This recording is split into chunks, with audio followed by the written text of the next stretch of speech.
Blankness, the favourite feeling of now. That's what I get from this handsome work.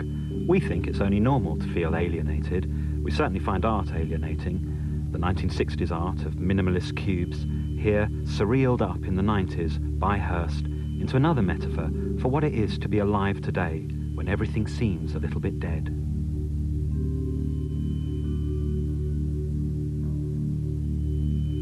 The shock of the alienated executive. It's like a human with the mouth right in the middle, breathing apparatus like lungs, and it's split because it's a modern human.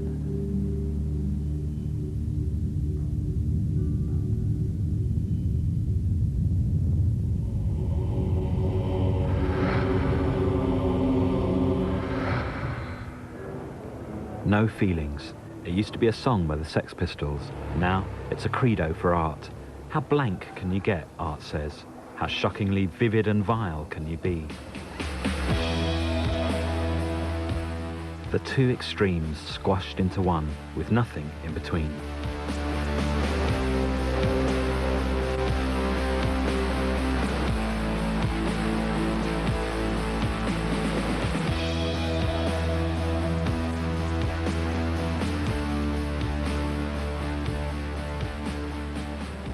How shocked are we by art now? This is a perfect designer restaurant, Quo Vadis, in London's Soho. There's a skinned cow's head here in a glass case with a girl pink frame, and another one in boy blue. There's a big photo of the artist Sarah Lucas with a bent fag hanging out her mouth, and there's some real human skeletons with real hospital surgical instruments and bedpans. There's a painting of some fag butts and some prints of obscene words in Gothic script. There's the cow's head. There's some handwritten nightmarish wank fantasies about blown-up children and dead cats and Samantha Fox. And there's a photo of a sturdy, black, strangely sexual little dog. So it's a perfect restaurant where you can eat your dinner, drink your drinks, make your deals, and be stimulated by art about sex, death, and horror. How shocked are we?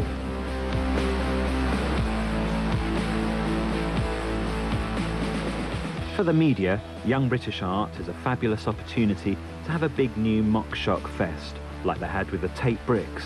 It was more art with no skill, they thought, with a special bonus of being immoral and disgusting as well. The artists were thrilled to see that what was old hat in art school was absolutely outrageous in the real, unreal world of the media. So gradually, there was a big new staging of a world of shocks. Shocks passed back and forth between artists and media, getting more and more mind-bogglingly shocking, but having less and less meaning. But actually, there are blanks and blanks. I like the shocks of this artist, because she had the idea of trying to put feelings back into alienated modern art forms. A hood was put over my head. My legs and arms were tied behind my back. I was thrown into the boot of a car. I woke up to the smell of jasmine and the sound of beautiful birds. I was lying on a wooden floor. The phone was ringing. I crawled towards the phone and knocked the receiver off with my chin. It was your voice. You said you were coming to save me. A door opened. You picked me up, threw me into bed and started to fuck me like crazy. Like you'd been in prison for 7 years. Your cock was so hard, moving like mad. My head sank deep into the pillow. I was losing consciousness, like I didn't exist anymore. Like my soul was in heaven. Like I was loving you forever and ever and ever. Like I'd met you in eternity. Blimey, that's terrible, Tracy. When did that happen? Or was it all a dream? It's our next shock stop. Real shocks and staged shocks. They are going to be fun. Quiet, please. Action. No, not action, actually, because I'm not happy about my tits. Sort your tits out. Yeah. Oh, God. And humour. What do you think in your art is genuinely shocking, and what do you think is acting? This is acting. This is acting. This isn't shocking. This is acting. How many artists are here from that show, from Sensation? I'm here. I'm drunk. Had a good night out with my friends. I'm leaving now. I want to be with my friends. I want to be with my mum. There's nowhere when there's fucking mic on me. Tracy Emin, Britain's best-known young British artist behaving badly. Here she is plunging a polite modern art chat show into chaotic darkness. Oh, thanks. Her life slops over into art, but once it's there, it's expertly edited. It's spread out on hand-appliqued blankets with decorative sperm motifs, and cleverly summed up in artful drawings and stories and films. All her painful autobiographical subject matter of harrowing abortions and teenage rape and broken-up, tortured love affairs.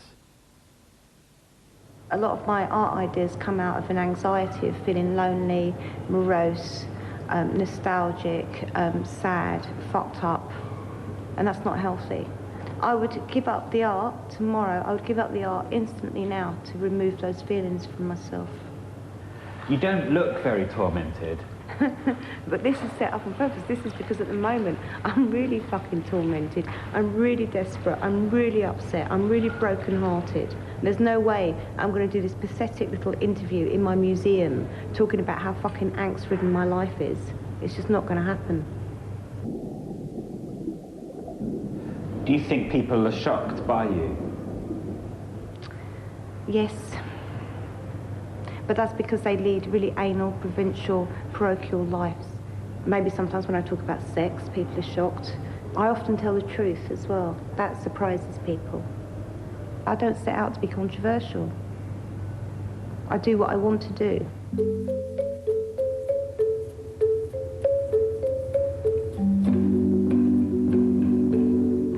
Even when it's shocking, art is multi-layered and contradictory, and its meanings come through unpredictably.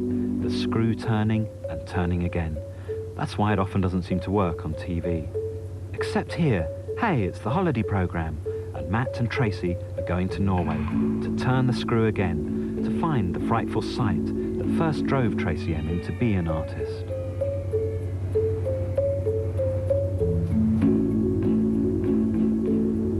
We didn't know exactly what we would find at the end of the fjord, only a name, Edvard Munch, and an image, the scream.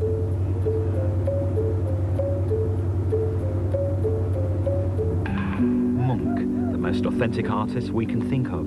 The shock he gives us is the shock of the cold air, when our protective modern self is peeled away and the trembling inner being exposed.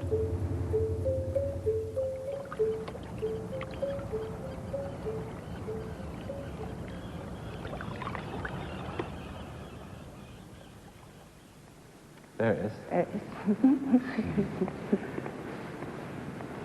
Wow. Looks like pastel. She looks much better with my glasses on. More vibrant. Do you think it's male or female? I know it sounds really sort of strange, but I've always thought it was probably a fetus. And of course, it isn't the figure that's screaming, is it? It's the fields, it's everything else. It's the whole of nature that's screaming. That's why I always thought it could be a fetus. Well, come on then, what do you think about that? I think it's great. I think the idea of the whole picture screaming, as opposed to just the scream coming out of the mouth, that weird face. And the fetus is good because it's like a primal scream. Yeah, and also I feel really sorry for it. I want to get in there and cuddle it or something. Don't you think? Yeah. He's so tiny. Why I never particularly think about Munch is that I never think of him as exciting in terms of how a painting is made, like Picasso or de Kooning or something. There's no kind of carpentry. It's more like a vision. For me, he's one of the first conceptual artists, really, that were trying to do something that wasn't just about an image. I mean, like, you know, painting a sound is pretty phenomenal for that and for that time.